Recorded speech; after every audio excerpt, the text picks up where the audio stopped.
좋은 부름이 있고요. 또 그렇지 못한 부름이 있습니다. 자, 먼저 좋은 부름이라고 하는 것은 어떤 부름일까 한번 우리가 생각을 해보죠. 자, 여러분을 잠시 추억의 길로 안내하겠습니다. 자, 학창 시절 여고생도 좋고요, 중학생도 좋습니다. 그때로 한번 넘어가 보시죠. 자, 그때 시절에 누가 여러분의 이름을 불러주면 가장 좋아했을까요? 선생님. 예. 선생님이 성적 꼴찌순으로 부를 때는 안 불러주면 좋겠고, 자, 오늘 우리 반에서 제일 공부 잘하는 사람 성적 순으로 불려줄 때는 내 이름 좀 불렸으면 하고 이렇게 바랬던 적이 있었을 것입니다. 그런데 예상도 안 했는데 내 이름을 불려줬을 때 그것만큼 좋은 부름은 없었을 것입니다. 또 여러분, 연애 시절 한번 보십시오. 자, 사랑하는 애인이 사랑스럽게 자기 애인을 향해서 부를 때 그냥 부르지 아니하고 일단 코에다가 힘을 주고 자기야 하고 부를 때, 자, 한번 연습을 옆 사람 향해서 해보십시오. 자, 자기야 해보십시오. 자기야. 그거 말고 콧소리를 넣어서 자기야 해보십시오. 아, 많이 하셨잖아요 과거에. 처음 해보세요. 징그럽습니까? 닭살 돋습니까? 예, 그런 분들은 연애대포가 다 죽었기 때문에 그래요. 저는 아직 살아있기 때문에 할만하거든요 아직. 자, 어쨌든 우리에게 어떤 부름이 좋은 게 있고 좋지 못한 것들이 있습니다. 예를 들어 여러분, 차를 타고 가는데 경찰이 말을 하는데 사이렌을 막 울고 따라옵니다. 그럼 뭐라는 거죠? 내가 부를 테니까 쓰라는 얘기잖아요. 그런 부름은 별로 안 좋습니다. 지나가는데 경찰이 저기요 잠깐 서보십시오 라고 검문 검색하는 부름도 별로 좋지 않습니다. 자, 어두컴컴한 골목길을 가는데 더 컴컴한 사람들이 딱 등치 가지고 서가지고 헤맨 한번 불러보십시오. 그러면 등골이 오싹하고 빨리 도망가기 마련입니다. 별로 그런 부름은 나를 부르는 것이지만 좋아하지를 않아요. 자, 우리가 사는 이 세상 속에서도 우리를 다양하게 불러주는 그런 경우들이 있고요. 근데 그 부름마다 우리가 좋아하는 부름도 있지만 그다지 듣고 싶지 않은 부름도 있다는 것을 우리는 압니다. 성경에도요 보면 하나님이 부르시지만 좋은 부름이 있고 별로 듣기 싫은 좋지 않은 부름도 성경에 분명히 기록되어 있습니다. 자, 예를 들어서 우리 에덴 동산에서 아담과 하와가 선악과를 따먹었습니다. 그리고 아담이 두려워서 숨었을 때 하나님이 누굴 부르시죠? 아담아, 아담아 부르십니다. 이 부름은 좋은 부름입니까? 듣기 안 좋은 부름입니까? 듣기 안 좋죠. 하나님이 부르시는 거지만 별로 안 좋습니다. 또 가인이 동생 아벨을 죽였습니다. 그랬는데 하나님이 누굴 부르시죠? 가인아, 가인아, 내 아우 아벨이 어디 있느냐라고 부르시는 그 부름도 별로 좋지 않은 부름입니다. 하나님이 부르셨는데도 불구하고 말이죠. 그렇다면 좋은 부르심, 즐거운 부르심, 듣고 싶은 부르심은 어떤 것들이 있을까요? 오늘 저는 여러분과 함께 그 부르심에 대해서 한번 생각해 보려고 합니다. 오늘 우리가 함께 읽은 본문 예레미야에 보면 하나님께서 예레미야를 선지자로 세우기 위해서 부르시는 장면이 나옵니다. 우리가 함께 읽은 본문인데요. 자, 우리가 하나님이 부르신다라는 것을 우리가 콜링이라고 말합니다. 그리고 소명이라는 말로 표현을 하죠. 그래서 목회자의 길을 걷는 자들에게 분명히 이 하나님의 부르심, 소명은 필요합니다. 그래서 하나님께 콜링을 받았느냐, 그렇지 않느냐가 또 굉장히 중요한 이 목회를 가는 데 있어서도 필요하죠. 오늘 선지자의 길을 가야 할 이 예레미야에게도 이 하나님의 부르심은 필요했고 중요했던 부르심이었습니다. 그런데 저는 하나님의 부르심이라고 하는 것이 우리가 너무 특별하게만 생각하는 것은 아닌가 한번 여러분께 질문해 보고 싶습니다. 하나님의 부르심이, 소명이라고 하는 말이 꼭 목회자나 선교사나 선지자나 이런 특별한 데에만 해당되는 부르심일까? 그렇지 않거든요. 특정한 누군가를 부르시는 부름만 소명이고 콜링이 아니라 우리 모두를 부르시는 그 하나님의 부르심이 다 콜링이고 소명이라는 것을 저는 여러분에게 말씀을 드리고 싶습니다. 자, 오늘 여러분이 오레오 선교교회에 오셨습니다. 자, 어떻게 나오셨나요? 여러분의 의지로 나오셨습니까? 하나님이 불러주신 것이 더 많습니까? 우리는 우리의 의지로 온 것 같지만 하나님이 부르신 곳에 우리의 의지를 약간 더했을 뿐입니다. 또한 하나님이 부르셨지만 때로는 우리의 의지가 더 강해서 그것을 거부하고 안 갈 때도 있죠. 여러분이 교회를 선택할 때 여러분이 심지어 직장을 선택할 때에도 여러분이 좋아서 가고 싶어서 고르는 것 같지만 하나님의 부르심, 하나님의 그곳으로 부르시는 콜링이 없이는 우리는 움직일 수 있는 자리 아니라는 거죠. 그래서 소명은요, 특별한 직책, 특별한 어떤 직위에만 주어지는 것만을 소명이라고 말하지 않고 저는 하나님이 부르시는 모든 것을, 모든 곳에서 모든 부르심을 저는 소명, 콜링이라고 저는 이야기를 합니다.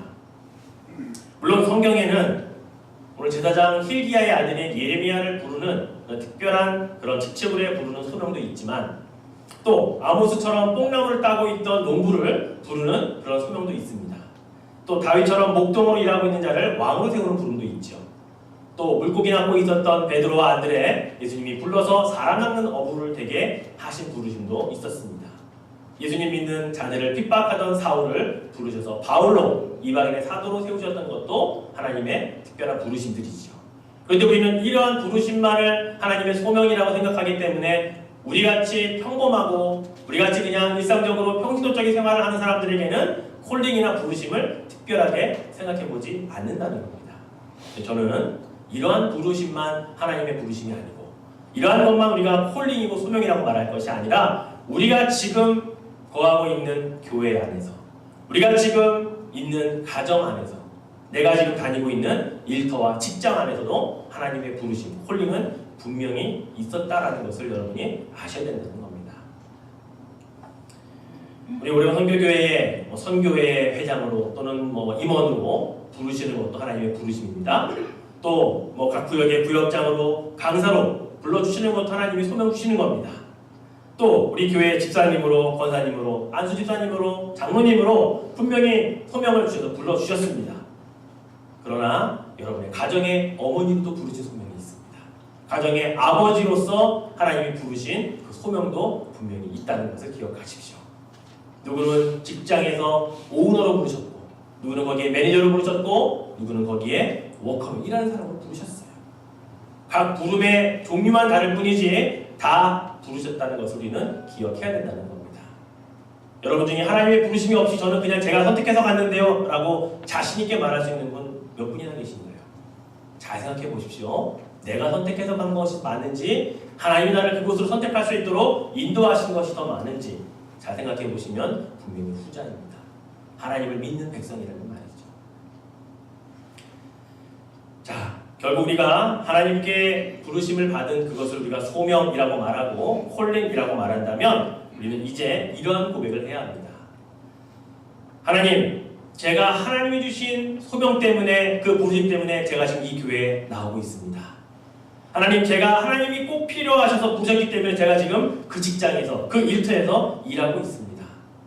하나님이 저를 불러주셨기에 제가 지금 우리 가정의 엄마로, 아빠로, 자녀로 살아가고 있습니다.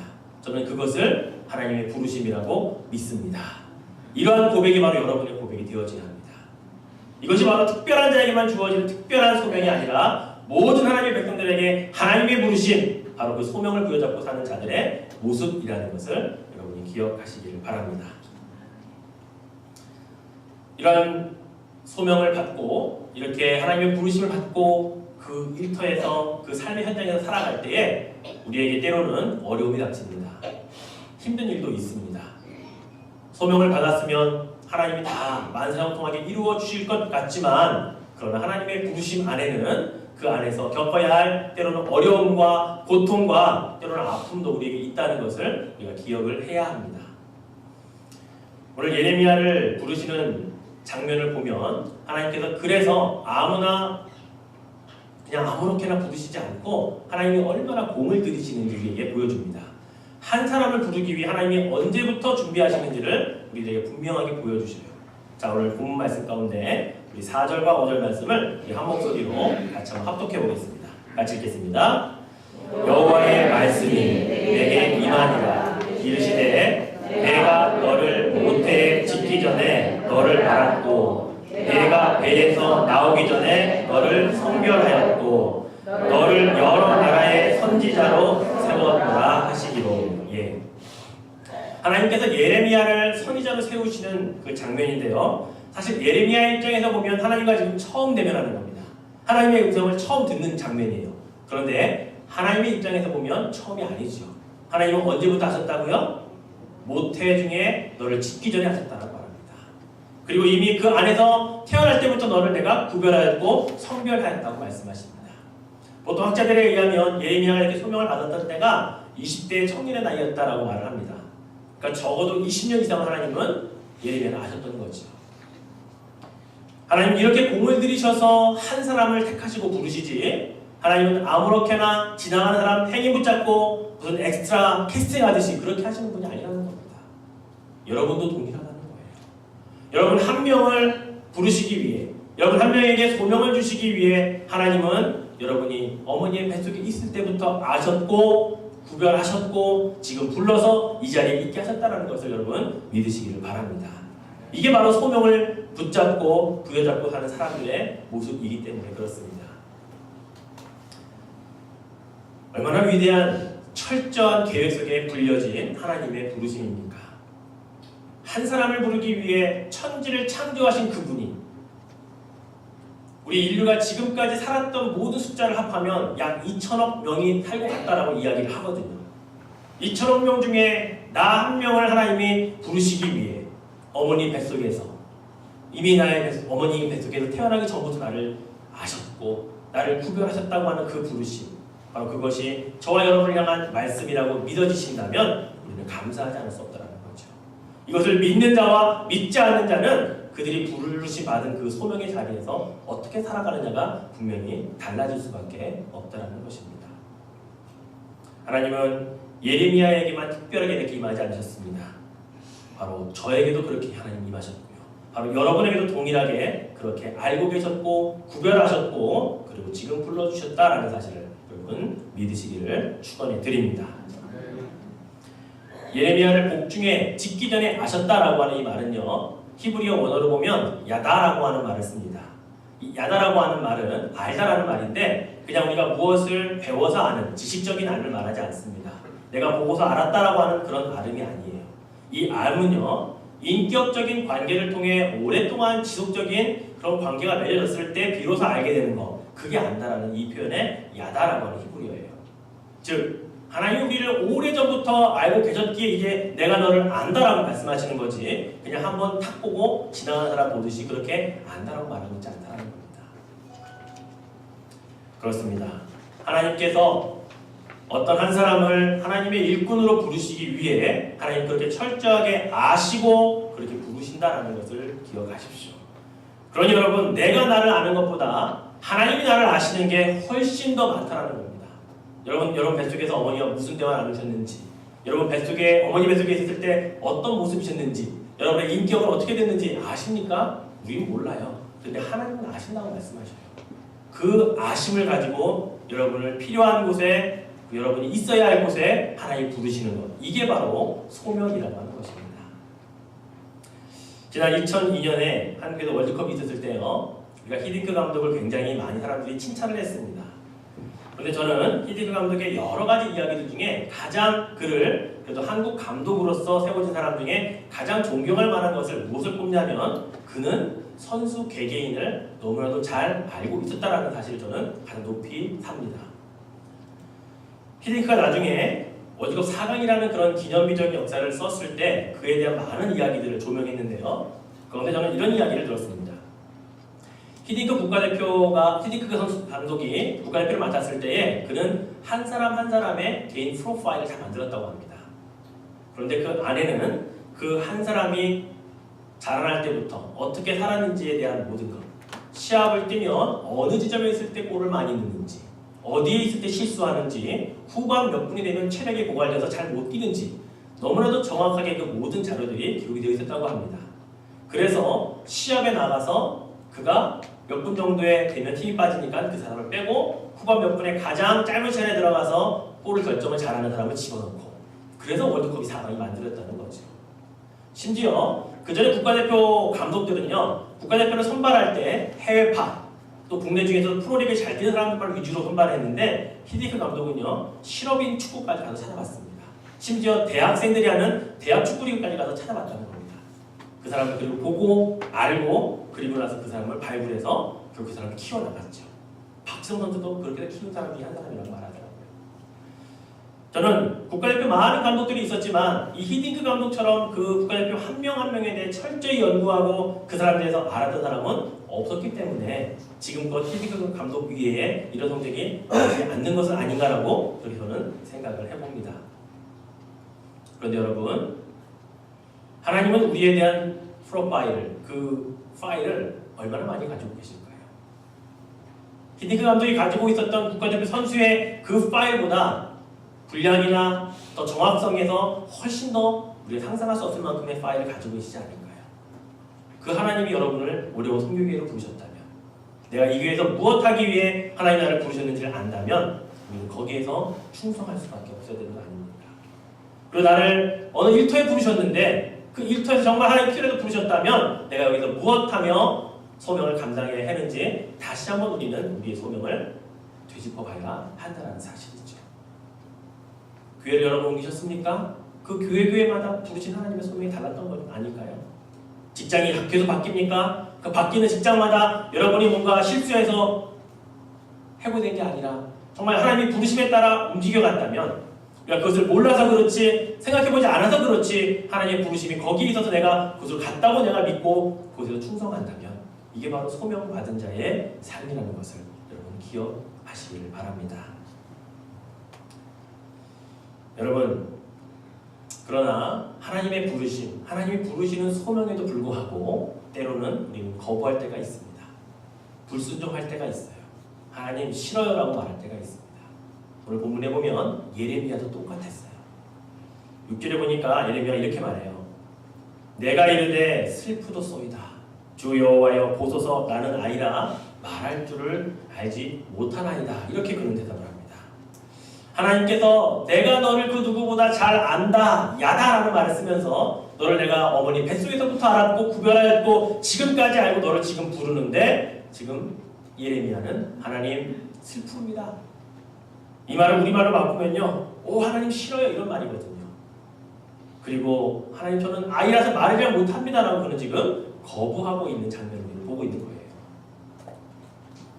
그런데 여러분, 중요한 건 뭔지 아세요? 하나님이 이렇게 싫다고 말하는 사람들에 대해서, 이렇게 거부하고 있는 사람에 대해서 어떻게 반응을 하실까요? 자, 하나님의 반응을 한번 읽어볼까요? 자, 7절 말씀을 같이 한번 읽겠습니다. 여호와께서 내게 이르시되 너는 아이라 말하지 말고 내가 너를 누구에게 보내든지 너는 가며 내가 내게 무엇을 명령하든지 너는 말할지니라. 하나님 반응은 뭐죠? 단호합니다. 취소가 없습니다. 하나님이 불러놓으시고 싫어? 그럼 말어. 이렇게 하시는 분이 아니라는 거예요. 너는 내가 너에게 가라고 하면 갈 것이고 아이라고 말하지 말며 내 명령하면 명령한 대로 그대로 가서 전하라. 이게 하나님의 단호한 대답이시는 겁니다. 이것은 무엇을 말씀하시는 건지 아세요? 하나님의 부르심에는 결코 취소가 없다는 이야기입니다. 하나님께서 소명 주신 것에는 우리가 아무리 불순종하려고 해도 결국은 그 일을 할 수밖에 없게 만드신다는 겁니다. 다만 우리는 불순종을 통해 시간을 낭비하겠죠. 싫어서 다른 길로 가보겠죠. 다른 곳으로 또한 돌아다녀겠죠. 그러나 하나님 결국은 이 자리에 다시 오시게 하셔서 다시 물어보십니다. 내 소명을 받아들일 거냐고.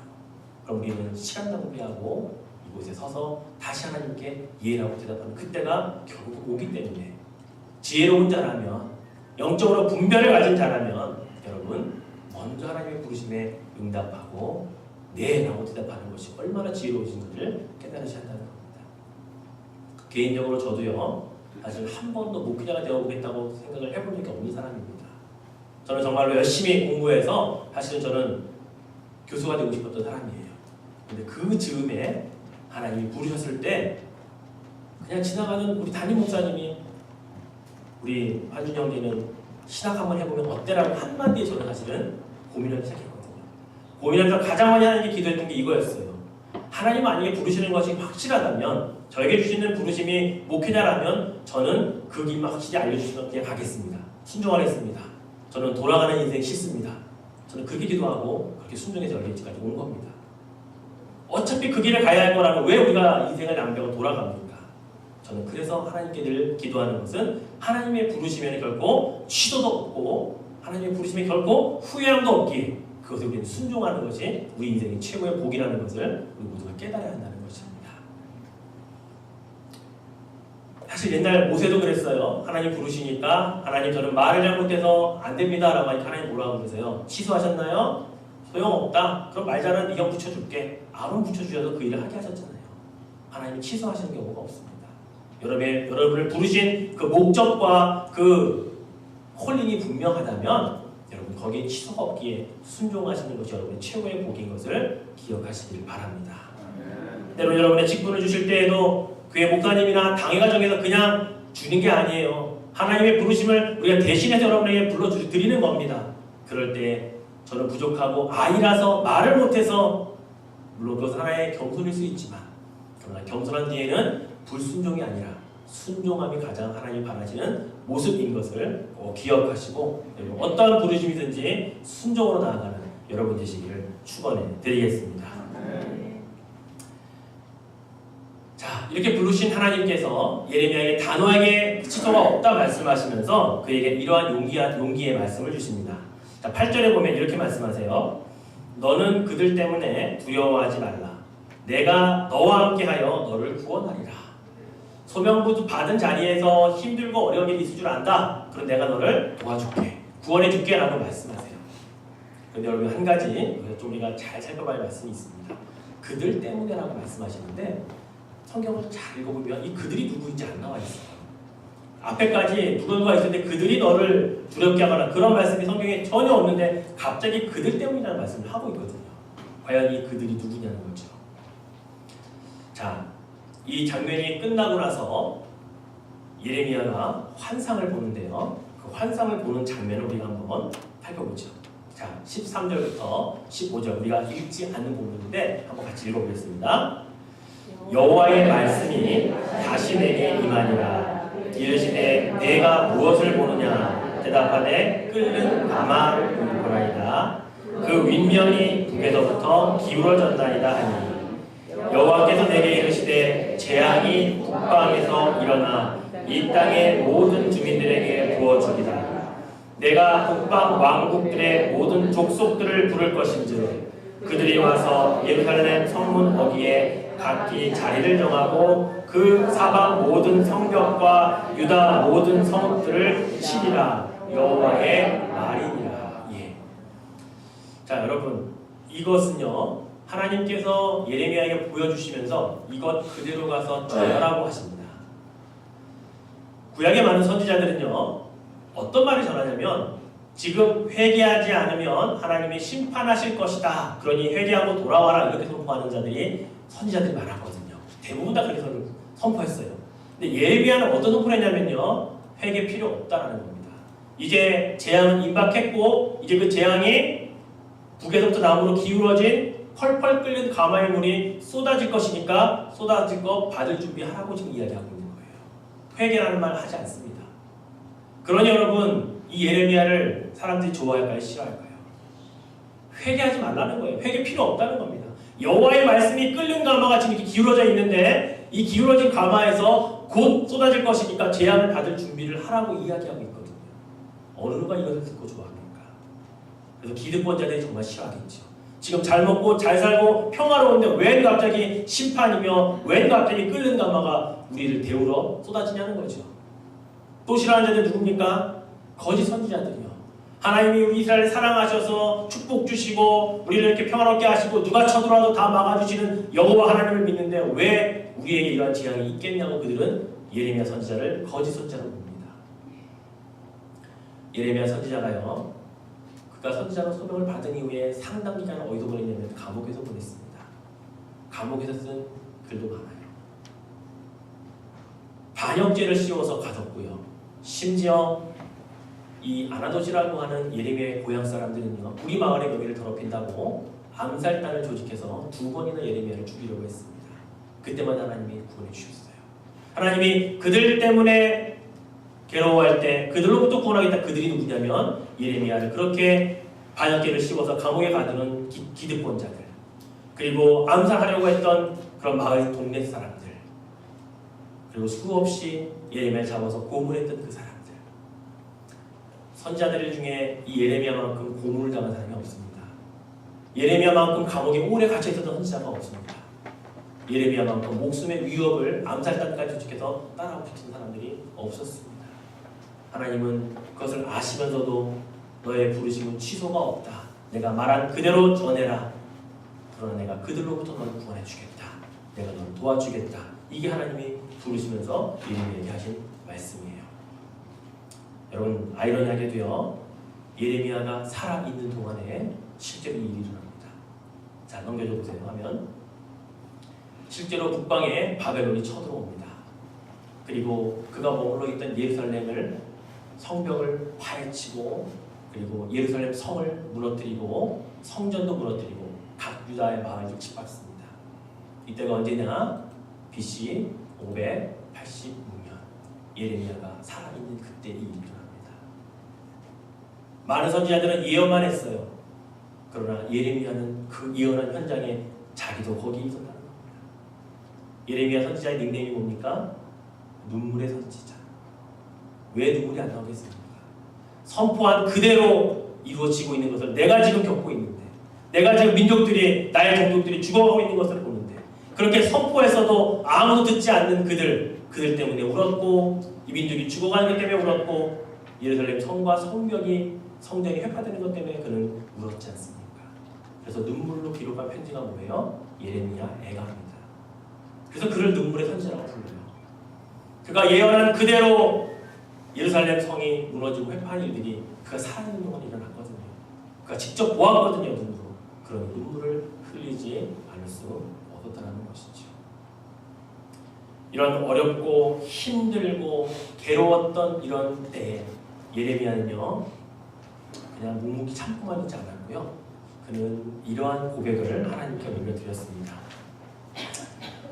예레미야서 20장에 가보면 7절 말씀에 그가 뭐라고 고백을 하냐면 이렇게 하소연을 합니다. 제가 우리 성경이 아니라 공동 번역 성경에 이렇게 기록하고 있어요. 야훼여, 저는 어수룩하게도 주님의 꾀에 넘어갔습니다. 주님의 억지에 말려들고 말았습니다. 그래서 날마다 웃음거리가 되고 모든 사람에게 놀림감이 되었습니다. 이렇게 하소연하는 장면이 나와요. 어찌 보면 그가 당하고 있는 아픔과 고통이 어떠한지 우리가 알기에 이럴 수도 있겠다, 이렇게 얘기할 수 있겠죠. 근데 저는 예레미야의 이런 고백을 너무나 좋아합니다. 왜냐하면 저에게 이 말씀이 위로가 되고 위안이 돼요. 우리도 하나님께 소명받은 자로 살아가면서 쉬운 일만 있지 않고 때로는 괴롭고 어렵고 고통받는 일들이 있잖아요. 그럴 때 우리는 묵묵히 참고 우리 안에 그냥 남아있는 것만으로 우리는 사귀려고 하는데, 예레미야는 그렇게 하지 않고 하나님께만 이렇게 하소연하잖아요. 하나님, 왜 제 어리석음을 어수룩하게 저를 이렇게 속이셔서 왜 저를 뛰어넘어가게 하십니까? 왜 저를 억지로 거기에 넣으셔서 이렇게 저를 힘들게 하십니까? 저는 사람들이 웃음거리가 되고 조롱거리 되고 있어요, 주님. 이렇게 말하고 있는 장면인데 저는 이것이 싫지 않아요.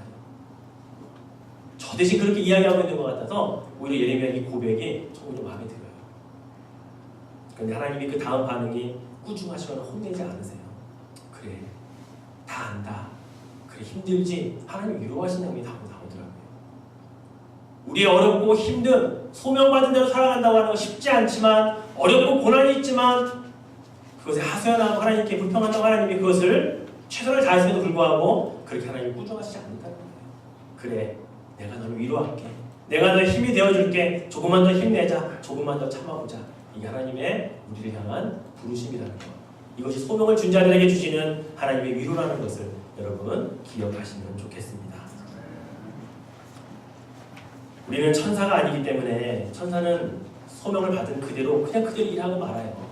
그런데 우리는 때로는 인간의 몸을 입고 하나님의 형상도 입었지만 육신적인 많은 것들을 가지고 있어서 부르심에 거부도 하고 불순종도 하고 때로는 힘들고 어려울 때 우리는 사실 원망도 하잖아요. 그러나 하나님은 그것을 다 아시는 분이시고 그럼에도 불구하고 소명을 주시고 우리에게 계속 함께 하시겠다 약속하시는 그 하나님이신 것을 우리가 믿고 나아갈 수 있기를 축원해 드리겠습니다. 예레미야의 이름은요, 뜻이 무슨 뜻을 가지고 있냐면 여호와가 자유하게 하신 자라는 뜻을 가지고 있습니다. 여호와가 존귀하게 하신 자라는 말이죠. 여러분, 예레미야에게 자유가 있었나요? 사람들에게 존귀함을 받았습니까? 감옥에 있는 시간이 많았고 암살단이 따라다녔고 반역죄가 씌워졌고 고난받는, 고통받는, 고문받는 이 예레미야에게 무슨 사람들로 존귀하게 있었겠냐고요.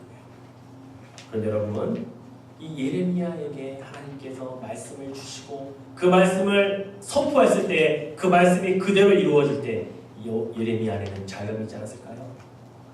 하나님의 말씀이 그대로 선포한 대로 이루어지는구나. 하나님으로부터 존귀함 받지 않았을까요? 사람들이 싫어해도 내 말 그대로 선포하는구나 라고 하는 그 사명을 받은 자로서 일했을 때 하나님은 그를 존귀하게 여겨주셨다라는 것입니다. 사람 안에서는 자유할 수 없었고 자람들에게는 존귀만 받지 못했지만 하나님 안에서 자유했고 말씀을 선포하는 자유가 있었고 그리고 하나님이 존귀하게 여겨주시는 그런 존귀와 받은 자가 예레미야 선지자였다는 것을 우리는 알 수 있어야 한다는 것입니다. 그래서 본문의 마지막 부분에 가면 9절에 이런 말씀하시죠. 여호와께서 그의 손을 내밀어 내 입에 대시며 여호와께서 내게 이르시되 보라 내가 내 말을 내 입에 두었노라.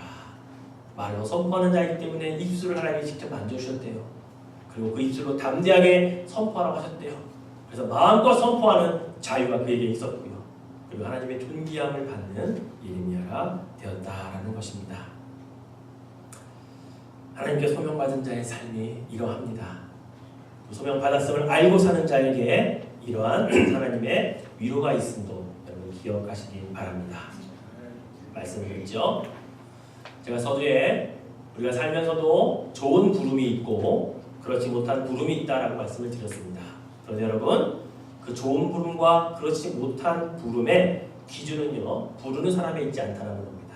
그 부름을 받는 사람에게 있습니다.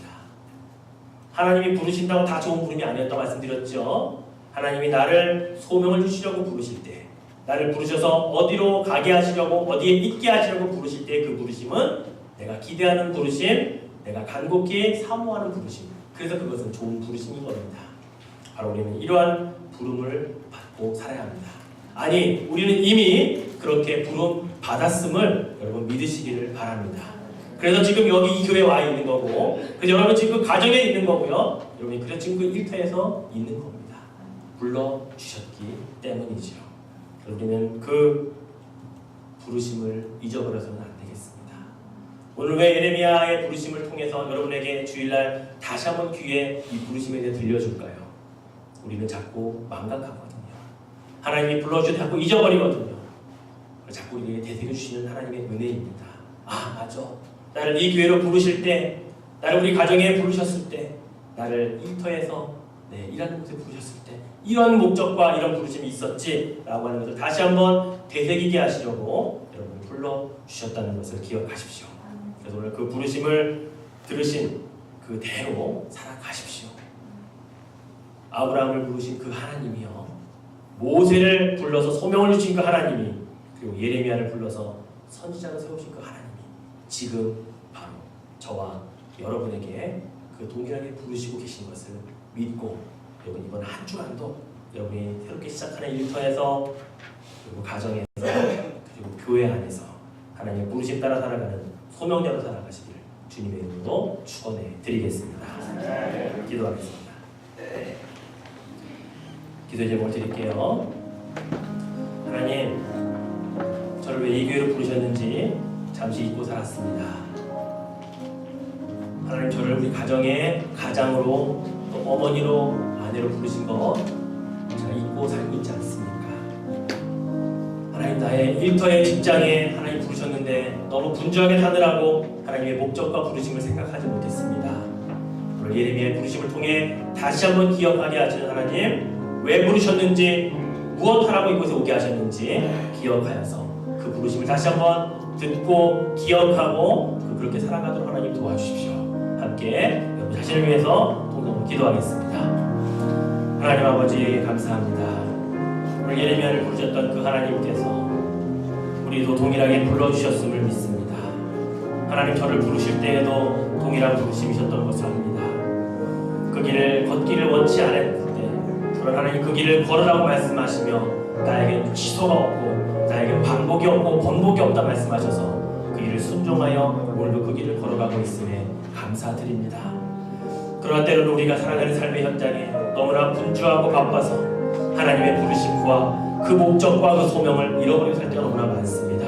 왜 이 교회로 부르셨는지, 왜 이 교회에 있게 하시는지, 왜 우리가 지금 그 일터에서 일하고 있는지를 우리는 잃어버리고 살고 있지 않습니까? 단순히 우리 어떤 물질적인 것을 얻기 위하여 주신 직장이 아닐 터인데, 그런 사업장이 아닐 터인데, 우리가 그 분명한 목적들을 다시 한번 기억하고 바르게 알아서 하나님 뜻에 맞게 하나님 그 소명자로 살아가게 도와주십시오.